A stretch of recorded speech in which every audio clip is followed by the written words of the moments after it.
사무엘상 24장 1절에서 22절 말씀을 살펴보도록 하겠습니다. 사울은 블레셋과의 전쟁이 끝난 후에 다윗이 엔게디 광야에 있음을 알게 되자 온 이스라엘에서 특별히 선발된 3,000명을 데리고 다윗을 추격합니다. 사울이 용변을 보기 위해 비무장한 상태로 한 굴에 들어갔는데 마침 다윗과 그의 사람들이 이미 그 굴 깊은 곳에 숨어 있었습니다. 다윗의 부하들은 다윗에게 오늘이 바로 여호와께서 내가 저걸 너에게 넘겨줄 테니 내 마음대로 하라라고 말씀하신 바로 그날입니다 라고 말합니다. 부하들의 입장을 생각해 보십시오. 지난날의 고생을 생각하며 부하들은 얼마나 사울을 죽이고 싶었을까요?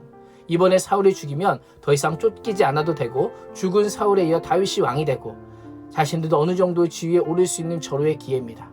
대세는 사울을 죽이는 쪽으로 기울었고 부하들은 하나님의 뜻이라고 부추기기까지 합니다. 다윗은 선택의 기로에 서서 여론에 따르지 않고 자신의 믿음대로 행동하여 사울의 겉옷자락을 베었습니다. 5절에 보면 옷자락을 벤 것으로 말미암아 다윗의 마음이 찔렸습니다. 사울을 죽일 수 있는 상황에서 살려주었으니 오히려 마음의 찔림이 아니라 당당해야 하는데 왜 마음이 찔렸을까요?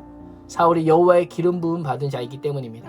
사울의 옷자락을 벤 것이 하나님의 기름 부음 받은 자에 대한 존경이 아니요 멸시라고 생각했기에 마음의 가책을 느꼈던 것입니다. 다윗은 사울을 죽일 수 있는 좋은 기회를 하나님의 뜻으로 여기지 않았습니다. 사람들이 말하는 절호의 찬스를 하나님이 주신 기회라고 보지 않았던 것입니다. 오히려 자신의 신앙 양심을 돌아보는 기회로 삼았습니다. 사울을 죽이고 자신의 행동을 정당화할 수 있는 이유를 찾지 않고 하나님의 마음에 합한 삶이 무엇인지를 진지하게 고민하고 물었던 것입니다. 이것이 우리의 신앙의 모습이어야 됩니다.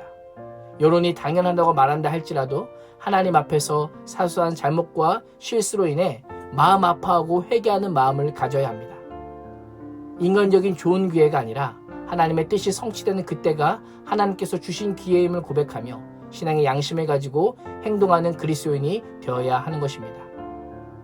다윗은 사울 따라 굴에서 나간 후에 사울에게 예의를 표하며 자신은 왕이 여호와의 기름 부음 받은 자이기 때문에 해하려는 마음도 조금도 없고 분명히 기회가 있어도 해하지 않았다고 하면서 나는 왕에게 범죄한 일이 없다며 자신의 결백을 호소합니다. 12절에서 다윗은 여호와께서 나와 왕 사이를 판단하사라고 말하면서 오직 여호와께서 하나님의 손에 모든 것을 내어드립니다. 하나님의 판결이 자신에게 유리한 쪽으로 내려져 자신의 생명을 건지는 일에 관심을 갖기보다 하나님의 공의와 정의에 의탁하고 있습니다. 우리의 연약함이 여기에 있습니다. 억울한 일을 당하면 내 손으로 보복하고자 합니다. 판결이 무조건 나에게 유리한 쪽으로 내려져야 그것이 공의요 정의라고 생각합니다.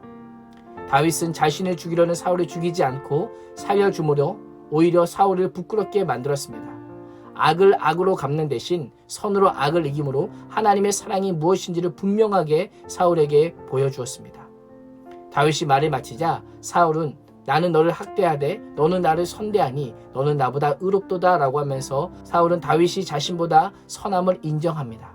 사울은 하나님께서 다윗에게 선으로 갚으시기를 원하며 다윗이 반드시 왕이 될 것을 알고 이스라엘 나라가 다윗의 손에 경고에 설 것을 안다고 인정하고 있습니다. 사울은 전부터 다윗이 왕이 될 것을 알고 있었지만 다윗의 말과 행동을 들은 후에는 이제는 그것이 분명한 것으로 인정할 수밖에 없음을 고백하고 있는 것입니다. 지금까지는 다윗이 사울에게 항상 쫓겼지만 오늘은 다윗이 사울을 죽일 수 있는 역전의 기회를 잡습니다. 그러나 사울이 여호와의 기름 부음을 받은 종이기에 해하지 못하게 합니다. 다윗은 사울은 나의 주, 이스라엘의 왕, 나의 아버지라고 부르며 사울에 대한 변함없는 충성과 사랑을 보입니다. 악을 선으로 갚는 다윗의 모습을 통해서 사울은 일시적이지만 자신의 죄를 뉘우치게 됩니다.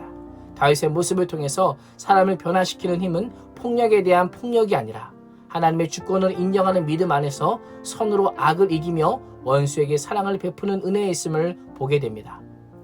복수는 나의 손이 아니라 하나님의 손에 있음을 기억하면서 오늘 하루도 하나님의 은혜와 사랑을 보여주는 헬세들을 통해 하나님의 선하심을 주위 사람들에게 선포하는 복의 통로가 되시기를 주님의 이름으로 축원합니다. 기도하겠습니다.